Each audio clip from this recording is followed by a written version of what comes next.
21,206 మంజూరైనాయి. 1,62,936 పూర్తయినాయని చెప్పి మంత్రి గారు ఆన్సర్ ఇచ్చారు. ఈ డబుల్ బెడ్రూమ్లు 2.5 సంవత్సరాలలో మీరు వచ్చిన తర్వాత ఈ 1,62,000 ఒక్కటన్నా మీరు కట్టినరా అనేది కూడా చెప్పవలసినటువంటి అవసరం ఉన్నది. ఇవి గత గవర్నమెంట్ కట్టినాయా, మీరు వచ్చినాక కట్టినాయా? రెండోది అధ్యక్ష, ఆ రోజు హైదరాబాద్ జంట నగరాల్లో పేద వర్గాల ప్రజలు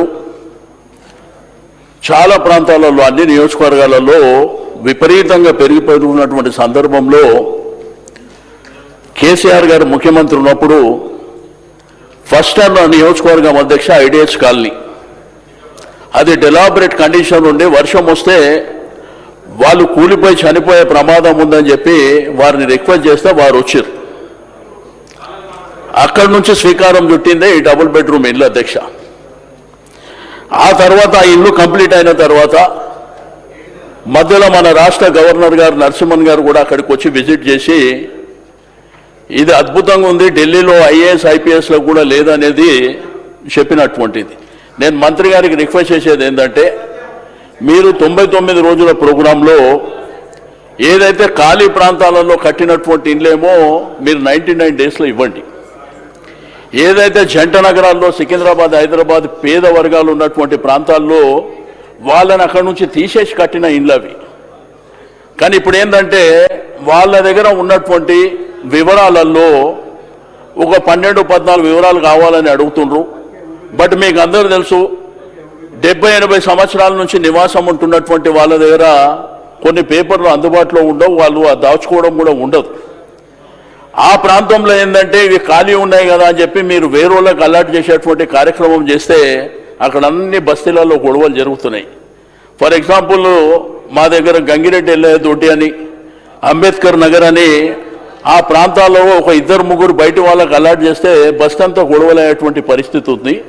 కాబట్టి ఆ బస్తీ వాళ్ళని కాన్ఫిడెన్స్లోకి తీసుకొని ఒరిజినల్గా వాళ్ళకు రానటువంటి వాళ్ళు, వాళ్ళ దగ్గర పేపర్లు ప్రాపర్గా లేనటువంటి వాళ్ళు కొంత, ఎందుకంటే మన హైదరాబాద్ సిటీ స్లమ్లలో పేపర్లు ఉండవు అధ్యక్ష. కాబట్టి వాళ్ళ నివాసం 70-80 సంవత్సరాల నుంచి ఉంటారు. ఇవన్నీ దృష్టిలో ఉంచుకోవాలని చెప్పి.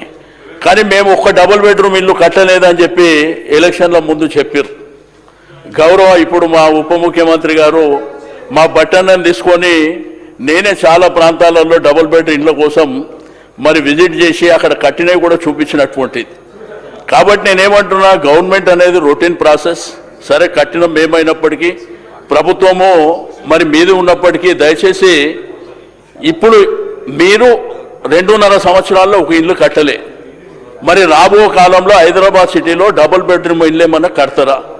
మా వంశాన్ని అయితే చాలా అద్భుతంగా చెప్పిండు, అల్లుడు వస్తే కోడలు వస్తే అత్త వస్తే అని చెప్పి సీఎం గారు కేసీఆర్. అందుకే నేను ఎవరెవరు మాట్లాడే వాళ్ళు ఉన్నారో నా ఎంబడి వస్తే తీసుకుపోయి చూపిస్తా. అందులో బిడ్డ కోసము అల్లుని కోసం ఎట్లా పెట్టినరో, ఎట్లా అద్భుతంగా కట్టినరో చూపిస్తా. చూడకుండా మాట్లాడడం రెండోది అధ్యక్ష, రెండోది ఇదంతా పారదర్శకంగా ఉండాలని చెప్పి ఆ రోజు ఇక్కడ రంగారెడ్డి కలెక్టరేట్లో అందరు శాసనసభ్యులు ప్రతిపక్షాలకు అందరు సమక్షంలోనే డ్రాలు తీసి 1,00,000 డబుల్ బెడ్రూమ్ ఇల్లు కట్టాలనేటువంటి మా ఆలోచనకు 68,000 ఇండ్లు మేము కంప్లీట్ చేసి డ్రాలో మరి పారదర్శకంగా ఇచ్చినాం. ఇప్పుడు ఇందిరమ్మ కమిటీలో అవన్నీ లేనిపోని సమస్యలు నేను శ్రీధరరావు కూడా నిన్న కూడా చెప్పిన, మళ్ళీ అనవసరంగా ఘర్షణలు జరుగుతాయి. మీరు పేదవాళ్ళని దృష్టిలో ఉంచుకొని, బిలో పవర్టీ లైన్ ఉన్న వాళ్ళని దృష్టిలో ఉంచుకొని మీరు చేయవలసిందిగా కోరుతూ, చివరిగా మా రెవెన్యూ మినిస్టర్ గారు, హౌసింగ్ మినిస్టర్ గారికి, మీరు హైదరాబాద్ సిటీలో ఇప్పుడు 2.5 సంవత్సరాల నుంచి ఒక ఇల్లు కట్టలే, ఇప్పుడు ఏమన్నా భవిష్యత్తులో కడతారా? మీరు దయచేసి అది కూడా చెప్పవలసిందిగా నేను కోరుతా ఉన్నా. Thank you sir. Shri K P Vivekananda గారు.